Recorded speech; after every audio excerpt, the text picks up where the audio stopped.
November 20th, 1943. Dawn breaks over Tarawa Atoll like a blood-red wound across the Pacific sky. Steam rises from the jungle canopy where concrete bunkers and steel gun emplacements have transformed this coral paradise into a fortress of death. Rear Admiral K.G. Shibasaki stands in his reinforced command bunker, 50 feet underground, peering through a German-made periscope at the empty horizon. At 50 years old, this veteran of countless naval battles has spent 2 years turning Tarawa into what he calls an impregnable fortress. The humid air inside the bunker carries the smell of oil, concrete, and the nervous sweat of 4,800 Japanese defenders who believe they're about to witness American military suicide. Shibasaki adjusts his white naval uniform and turns to his staff officers. His voice carries the confidence of a man who has studied every American amphibious operation since the Marines landed in Nicaragua. The Americans could not take Tarawa with 1,000,000 men in 100 years, he declares, his words echoing off the concrete walls.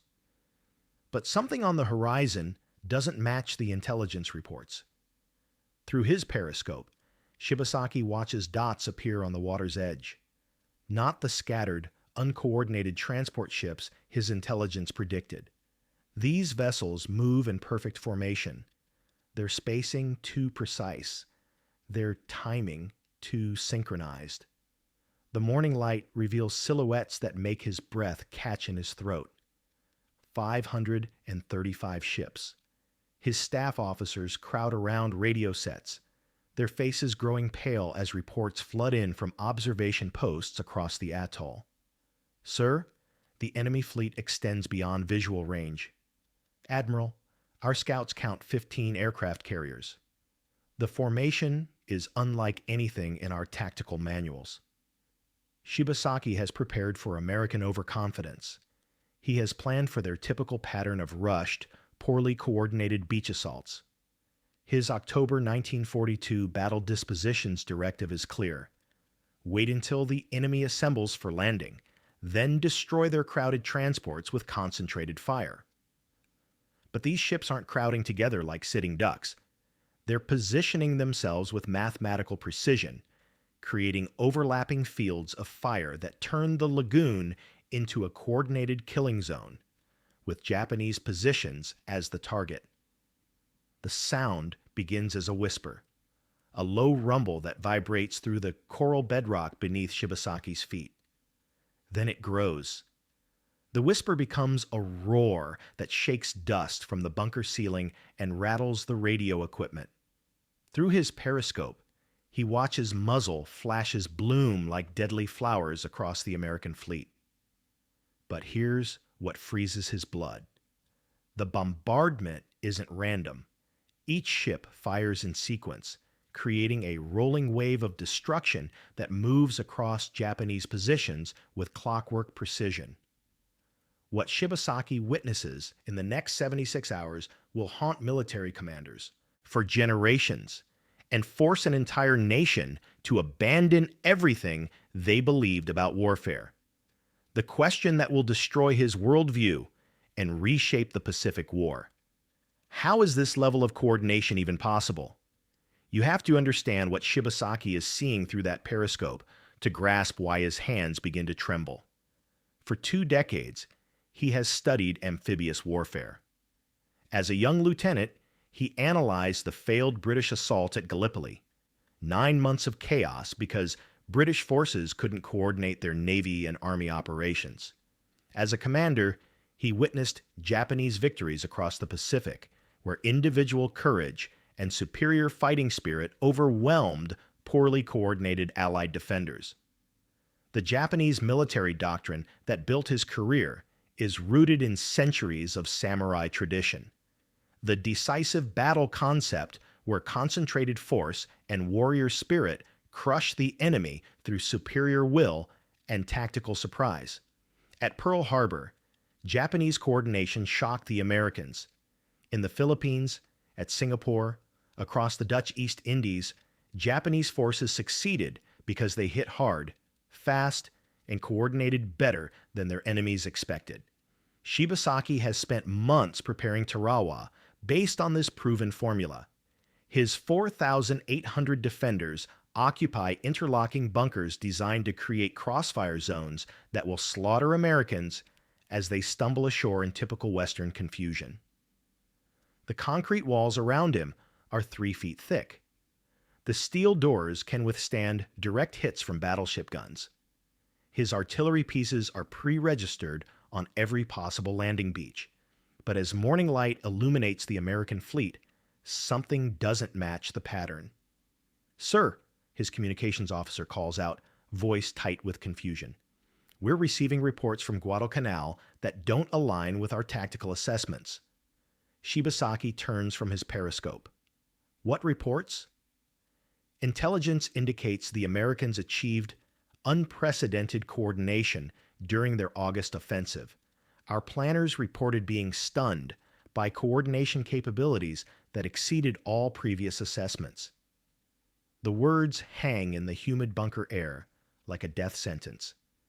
Shibasaki has dismissed these reports as exaggeration from defeated commanders making excuses.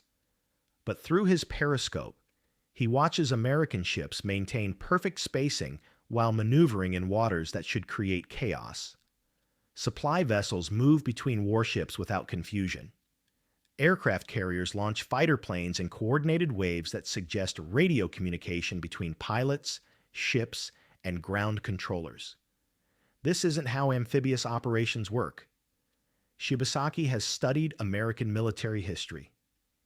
Their Civil War generals struggled to coordinate telegraph communications. Their World War I forces required months of planning for simple trench assaults. Even their successful operations against Japanese positions earlier in this war showed typical Western confusion, individual units fighting separate battles with minimal integration. But what he observes defies everything he understands about military logistics. Through radio intercepts, his intelligence officers have been tracking American preparations. The scale is staggering. Operations coordinated across 3,500 miles of ocean with supply lines stretching back to Pearl Harbor and the continental United States. Shibasaki had calculated this was logistically impossible with existing communication technology and command structures, yet here they are. "Admiral," his artillery commander reports, "American naval gunfire is adjusting based on spotter aircraft reports. They're correcting their aim in real time. Real-time coordination between ships and aircraft. Shibasaki has never seen anything like this level of integration. Japanese forces coordinate through careful pre-planning and rigid command structures. But Americans appear to be adapting their coordination as battle conditions change." The implications hit him like a physical blow. If Americans can coordinate supply operations across thousands of miles of ocean, traditional Japanese defensive strategy becomes obsolete. If they can integrate naval gunfire with air support and ground operations in real time, Japanese bunkers become death traps rather than defensive advantages. Through his periscope, Shibasaki watches landing craft approach the reef in perfect waves, not the scattered, independent assault he prepared for. These boats maintain precise intervals, while naval gunfire lifts and shifts to support their advance. Fighter aircraft strafe Japanese positions in coordinated patterns that suggest every pilot knows exactly where every other unit is located. His stomach knots as the mathematical precision becomes undeniable. "Sir," his communications officer's voice cracks. "Forward observers report American forces have radio communication between individual landing craft, supporting warships, and overhead aircraft. They're coordinating at the squad level. Squad-level coordination with naval and air support." Shibasaki has never encountered anything like this in 2 decades of military service. But the most terrifying realization is just beginning to dawn on him. The bunker walls that represent 2 years of construction, the interlocking fields of fire that took months to calculate, the artillery positions registered with mathematical precision, all of it was designed to defeat the uncoordinated American assault he expected. Instead, he faces an enemy that coordinates better than his own forces. The sound of American bombardment grows louder, but it's the systematic nature of that bombardment that makes his blood run cold. Each explosion follows the last in a pattern that suggests every shell, every bomb, every machine gun burst is part of a unified plan being executed with mechanical precision. Through the concrete walls, he can hear his own men shouting in confusion and growing panic. They trained to fight American individuals. They prepared to defeat American courage and superior equipment. They never prepared to fight American coordination. What happens next will shatter not just Shibasaki's defensive plans, but the entire Japanese understanding of what modern warfare can become when systematic integration replaces individual heroism. The bombardment stops. For 30 seconds, an eerie silence settles over Tarawa Atoll. Through his periscope, Shibasaki watches landing craft form perfect assault waves in the lagoon. Then the systematic destruction begins. What unfolds over the next 76 hours doesn't just break Japanese defensive lines. It shatters the fundamental assumptions of warfare itself. "Naval gunfire resuming, sir," his communications officer shouts over the renewed bombardment. But this isn't the random pounding Shibasaki expected. American warships fire in sequence, creating a rolling barrage that moves across Japanese positions like a deadly wave. When the shells lift from one defensive sector, landing craft immediately advance toward that same area. Perfect timing, perfect coordination. Shibasaki grips his periscope handles until his knuckles turn white. Through the eyepiece, he watches American Marines hit the beach not as scattered individuals, but as coordinated units with predetermined objectives. Radio antennas on their landing craft bend and sway as operators maintain constant communication with ships, aircraft, and other Marine units. "Sir, Bunker 7 reports direct hits from naval gunfire directed by spotter aircraft," his artillery commander calls out. The Americans are adjusting their fire based on real-time observation. Real-time fire adjustment during amphibious assault. Shibasaki has never seen anything like this level of integration between sea, air, and land forces. But what makes his chest tighten with genuine fear is the systematic nature of American coordination. This isn't superior firepower overwhelming Japanese positions. It's systematic integration that renders Japanese defensive tactics obsolete. Through radio intercepts, his communications officers track American coordination in real time. Fighter pilots report Japanese positions to naval gunfire controllers. Ground spotters call in airstrikes on specific bunkers. Artillery fire lifts precisely as Marine units advance, then resumes the moment those units move to cover. "Admiral," his intelligence officer's voice trembles. "We're intercepting American radio traffic that suggests coordination down to individual squad level. They know where every unit is located at all times. Individual squad coordination with air and naval support." The implications make Shibasaki's engineering training rebel against the impossibility of what he's witnessing. But the evidence keeps mounting. American casualties remain surprisingly light despite fierce Japanese resistance. Not because Japanese defenders aren't fighting courageously. Shibasaki can hear the desperate battle cries of his own men through the bunker walls. But American coordination minimizes their exposure to defensive fire while maximizing the effectiveness of their own attacks. When Japanese forces concentrate to repel one landing area, American spotters immediately call in airstrikes on the exposed defenders. When Japanese artillery opens fire, American counter-battery fire silences those guns within minutes through coordinated naval gunfire. Every Japanese tactical response meets an immediate, coordinated American counter-response. Shibasaki realizes with growing horror that his men are fighting individual battles while Americans fight one unified battle. Sir, urgent report from our Saipan intelligence network, his communications officer announces, reading from a decoded message. Sergeant Takeo Yamauchi reports American coordination at that location left him too petrified to move under systematic bombardment. The words hit Shibasaki like a physical blow. Yamauchi is a decorated veteran, a man whose courage has been proven in battles across the Pacific. If systematic American coordination can paralyze a soldier like Yamauchi, what does that mean for traditional Japanese fighting spirit?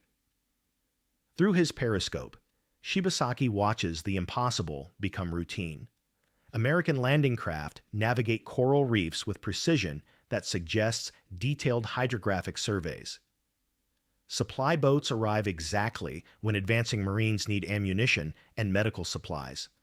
Medical evacuation helicopters coordinate with ground units to remove wounded personnel without disrupting tactical operations. Every element of American operations functions as part of a unified system. Admiral, direct communication from Lieutenant General Kuribayashi at Iwo Jima, his communications officer reports, holding a radio handset. He requests immediate strategic consultation. Shibasaki takes the handset with trembling fingers. Kuribayashi's voice crackles through static, but his words are clear. Shibasaki, what we're witnessing defies all tactical doctrine. The violence of the enemy's bombardments are far beyond description. The power of the U.S. warships and aircraft makes every landing operation possible to whatever beachhead they like. The admission from one of Japan's most respected generals confirms Shibasaki's worst fears. This isn't isolated to Tarawa. American coordination capabilities represent a systematic revolution in warfare that affects every Pacific battlefield. But the psychological impact on Japanese defenders goes deeper than tactical defeat. Sir, our forward observers report American forces using smoke screens with tactical precision, his artillery commander announces. They're coordinating smoke deployment with advancing units to provide cover exactly when and where needed. Coordinated smoke tactics. Shibasaki has studied military history for decades. He has never encountered systematic integration at this level of detail. The bunker shakes as American naval gunfire walks closer to his command post. Through the concrete walls, he can hear the screams of his men, the explosions of ammunition stores, the grinding sound of American bulldozers clearing beach obstacles under covering fire. But it's not the sound of random destruction. It's the sound of systematic coordination destroying Japanese defenses piece by piece according to a unified plan. Admiral, casualty reports coming in from all sectors, his intelligence officer announces, his voice barely audible above the bombardment. American casualties approximately 20%. Our casualties. He pauses, checking his figures. Sir, we're approaching 99% casualties in forward positions. 20% American casualties versus 99% Japanese casualties. The mathematics of coordination versus individual courage. Through his periscope, Shibasaki watches American engineers construct supply dumps under fire while Marines advance past destroyed Japanese positions. Medical personnel treat wounded Americans within sight of active combat zones. Radio operators maintain communication between units despite the chaos of amphibious warfare. Every American operates as part of a coordinated system that functions despite individual casualties, equipment failures, and tactical setbacks. Japanese defenders fight with legendary courage, but courage cannot overcome systematic coordination. Individual heroism cannot defeat integrated planning. Traditional warrior spirit cannot triumph over modern systematic warfare. As the 76th hour approaches, Shibasaki makes his final radio transmission to Tokyo. American coordination capabilities exceed all previous military experience. Traditional defensive doctrine rendered obsolete. Recommend immediate strategic review of all Pacific operations. The transmission cuts off as American forces overrun his command bunker.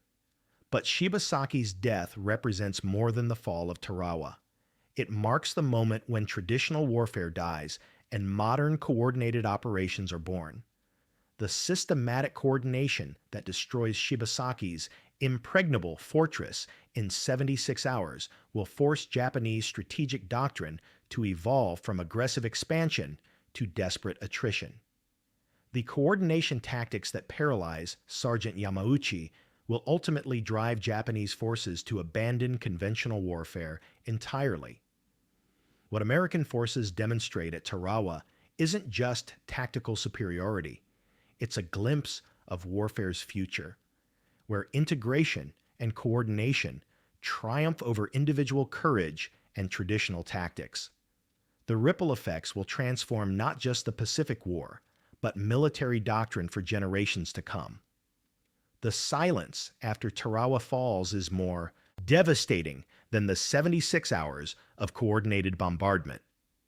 In interrogation rooms across the Pacific, captured Japanese officers struggle to explain what they witnessed. Vice Admiral Jisaburo Ozawa, sitting under harsh fluorescent lights in a U.S. Navy facility, finally speaks the words that haunt every Japanese commander. We express surprise at American task force coordination and intelligence capabilities. Their ability to integrate air, sea, and land operations was beyond our tactical understanding. Beyond their tactical understanding. These words from one of Japan's most respected naval commanders represent more than military defeat. They signal the death of an entire military philosophy. But the personal aftermath cuts even deeper. Sergeant Takeo Yamauchi survives Saipan, but the man who returns to Japan after the war bears little resemblance to the confident soldier who once believed in the supremacy of Japanese fighting spirit. In post-war interviews, he describes coordination-induced paralysis that left experienced veterans too petrified to move under systematic American fire. "We trained to fight individual Americans," Yamauchi explains, his voice barely above a whisper. "We prepared to overcome their equipment with our spirit. We never prepared to fight their system." Their system. The word captures what Japanese military doctrine failed to anticipate. Warfare, where individual courage becomes irrelevant because systematic coordination removes the chaos that traditionally allowed heroism to triumph. Lieutenant General Tadamichi Kuribayashi's evolution from confident fortress commander to strategic realist illustrates this transformation. His final communications with Tokyo reveal a man whose worldview has been fundamentally shattered. The United States is the last country in the world we should fight. This isn't just tactical assessment, it's cultural capitulation. The warrior culture that dominated Japanese military thinking for centuries admits that systematic American coordination has rendered traditional combat obsolete. The strategic ripple effects reshape the entire Pacific War. After Tarawa, Japanese forces completely abandoned beachfront defense tactics that had been standard military doctrine for generations. Instead, they develop underground fortification systems designed specifically to survive coordinated bombardments. But even these adaptations prove insufficient against American integration capabilities.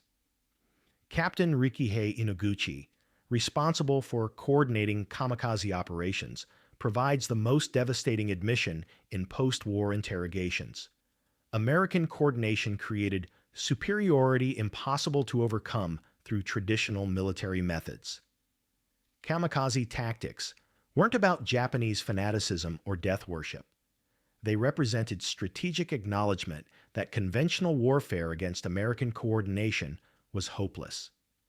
If Japanese forces couldn't coordinate effectively enough to win battles, they would coordinate to inflict maximum psychological damage through suicide attacks. The ultimate irony: the nation that shocked the world with Pearl Harbor's coordination was forced to abandon coordinated warfare because American integration capabilities surpassed their own. but the impact extends far beyond World War II. Marine Corps University documentation reveals how Japanese adaptation forced American amphibious doctrine to evolve as well. The underground fortifications, Japanese forces developed in response to coordination shock, pushed American integration to even higher levels of sophistication. Modern military operations from Desert Storm to contemporary NATO exercises trace their origins directly to the coordination innovations that stunned Japanese defenders between 1942 and 1945. The integration techniques that seemed impossible to Shibasaki are now standard operating procedures taught in military academies worldwide. Samuel Eliot Morrison, the official U.S. Navy historian, summarizes the transformation. American amphibious coordination represented the most significant advancement in warfare integration since the development of combined arms tactics. But the universal lesson transcends military applications. The Pacific War proved that systematic coordination consistently triumphs over individual effort, regardless of how courageously that effort is executed. Japanese defenders at Tarawa, Saipan, and Iwo Jima fought with legendary bravery, but systematic American integration made individual heroism strategically irrelevant. Today's business coordination, technological integration, and international cooperation all reflect lessons learned from the systematic coordination that shocked Japanese forces into abandoning their entire military philosophy. The warriors who began the Pacific War, believing that fighting spirit could overcome any obstacle, ended the war studying American coordination methods they once dismissed as impossible. Think about the coordination challenges you face in your own life and career. How often do individual efforts fail, not because of insufficient courage or dedication, but because of inadequate integration with larger systems? What would happen if you applied the systematic coordination principles that revolutionize warfare to your own professional and personal challenges?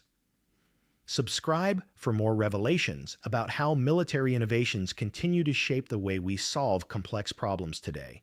And tell me in the comments, which element of American coordination do you think was most psychologically devastating to Japanese defenders? The technical integration, the real-time adaptation, or the systematic nature that made individual heroism irrelevant?